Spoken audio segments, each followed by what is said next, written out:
જેતપુરમાં marketing yard ખાતે આજે સવારે જણસી લઈને આવેલ વાહન ચાલકને વેપારી સાથે માથાફૂટ થતા તેણે વેપારીઓ ઉપર બોલેરો પિકઅપ વાન ચડાવી દેવાની કોશિશ કરતા 4 વેપારીઓ ઈજાગ્રસ્ત થયા। વેપારીઓ ઉપર જીવલેણ હુમલા થતા વેપારીઓએ હરાજી સંપૂર્ણ બંધ કરી આરોપીને તત્કાલિક ઝડપી વેપારીઓને સુરક્ષા આપવાની માંગ કરી।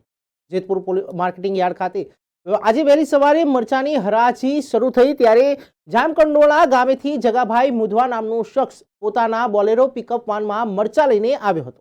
તેનું વાહન ખાલી થઈ જતા યાર્ડમાં પ્રશાંત ટ્રેડર્સ નામની પેઢી ધરાવતા પ્રશાંતભાઈ ભાકડાળા નામના વેપારીએ જગાભાઈને બોલેરો ગાડી સાઈડમાં લેવાનું કીધું હતું। તે ઉશ્કેરાઈને વેપારીઓને ગાળો કાઢવા લાગ્યો, જેથી વેપારીઓએ ગાળો બોલવાની ના પાડતા વધુ ઉશ્કેરાઈને પ્રશાંતભાઈ તેમનો ભાઈ ધ્રુવ અને પિતા ચંદુભાઈને બોલેરો ચાલક જગાભાઈ તેમજ વિશાલ રાઠોડ તેમની સાથે આવેલ શખ્સો ટીકાપાટુનો માર મારવામાં લાગતા વેપારીઓ એકઠા થઈને સાથી વેપારીઓને છોડાવવા લાગ્યા।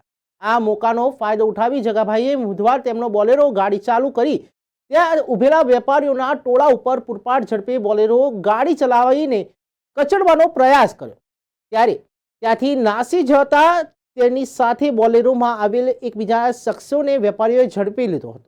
બોલેરો હેઠળ કચડવાના પ્રયાસ ચંદુભાઈ પાગડાળ, તેમનો પુત્ર પ્રશાંત ધ્રુવ અને કામધેનુ ટ્રેડર્સના મિલન ઠુમર એમ 4 વેપારીઓને ઈજા પહોંચતા તેઓને સારવાર માટે સરકારી હોસ્પિટલ ખાતે ખસેડાયા છે।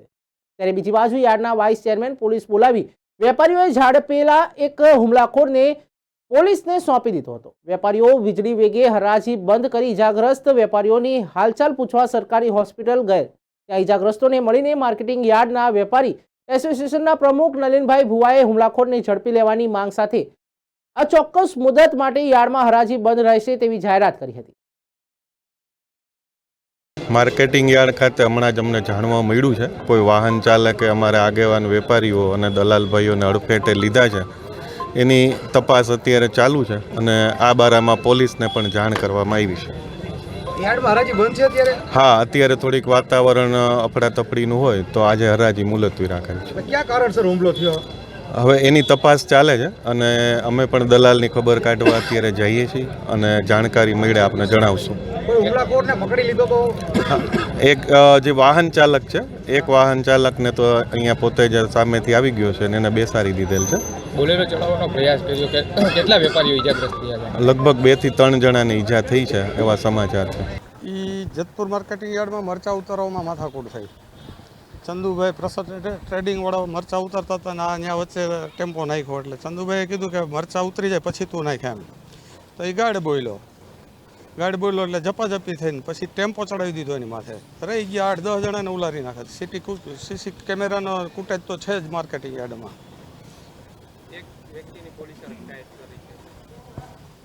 એ સાજડિયારીનો છે કોઈ રબારી, 4 જણા હતા એ લોકો, બાકીના ટેમ્પો લઈને ભાગી ગયા છે।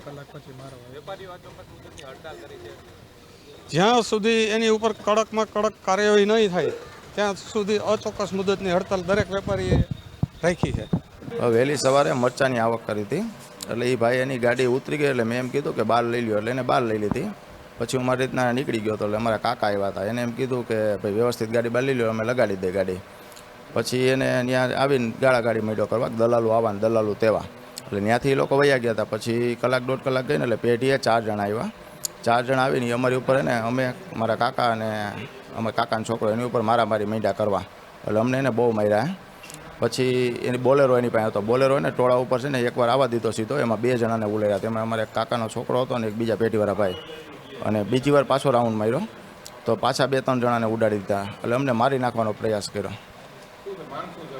અમારી માંગ એવી છે એની ધરપકડ કરો, નકર આવી રીતના કાયમી માટે અમારા દલાલોને કંઈક કોક આવીને આ લોકો હોય ને આવા અત્યાચાર કરી જાય। હરાજી બંધ છે પણ એ લોકોને ગમે ત્યાંથી ધરપકડ કરો અને એની ઉપર પૂરી કાર્યવાહી કરો। સવારે મરચા બાબતની હતી। સવારે મરચા ઉતારતા ત્યારે મારો ભાઈ બાપુજીનો છોકરો એ ભાઈ ગાડી ખાલી થઈ ગઈ ને તો એ ભાઈને કીધું હતું પ્રેમથી કે તમે ગાડી લઈ લો એટલે મારી ગાડી ખાલી થાય, એટલે ગાડીવાળો નવરો થાય। તો એ ભાઈ ગાડી લીધી, પછી થોડીક વાર કંઈક બોલતા હતા એટલે એ ભાઈ નીકળી ગયો અને છોકરાને સ્કૂલે મૂકવા જાવ હતો ને એટલે પછી મારા પપ્પા ગયા, તો એ ભાઈ થોડીક વાર દલાલને ગાળો વાળો બોલતા હતા એટલે મારો પપ્પા ગયા ભાઈ તમે ગાળો બોલોમાં આવી ગયા, અહીંયા બૈરાઓની નીકળતા હોય। તો એ ભાઈ પછી થોડીક વાર પછી વયા ગયા, આમ ગયા ભાઈ પાસે ગોતવા, ભાઈ મળ્યા નહીં। પછી ભાઈ થોડીક વાર પછી 3-4 જણાને લઈને આવ્યા બાંધવા। પછી દુકાન આવીને મારા પપ્પાને ગાડી દઈને કીધું ક્યાંય ગયો આવડો આ, એટલે પછી મારા પપ્પાને મેં એને ફોન કર્યો પછી થોડીક વાર થયો એટલે બધા મારવા માંડ્યા ને એવું બધું થયું. હા, બોલેરો ચડાવ્યો હતો 2 વાર આમ આ રોડ ઉપર હકાવ્યો હતો જો સ્પીડથી. મારી માથે બોલેરો આવતો હતો પણ મને ઈજા થઈ છે થોડીક. પણ હું રહી ગયો છું. એક મારા બીજી પેઢીવાળા ભાઈ છે એને તો થોડાક આઘા ઘા કરી દીધા. બહુ સારું લાગી ગયું છે. હા, હરાજી પણ બંધ થઈ ગઈ છે અત્યારે, કેમ કે એ બોલેરા ભાઈ ભાગી ગયા છે ને બહુ લાગે આ તો મારો બીજો જીવ છે આમ કહી તો હાલે, કેમ કે મારી માથે બોલેરો આવી જ જાત. હું થોડોક સાઈડમાં હતો એટલે હું બચી ગયો છું. ઘા થઈ ગયો પણ બીજા ભાઈને તો સારી ઈજા થઈ ગઈ છે. હા, બસ આને ગોતીને વ્યવસ્થિત કાર્યવાહી થાય એવી આ માંગ છે.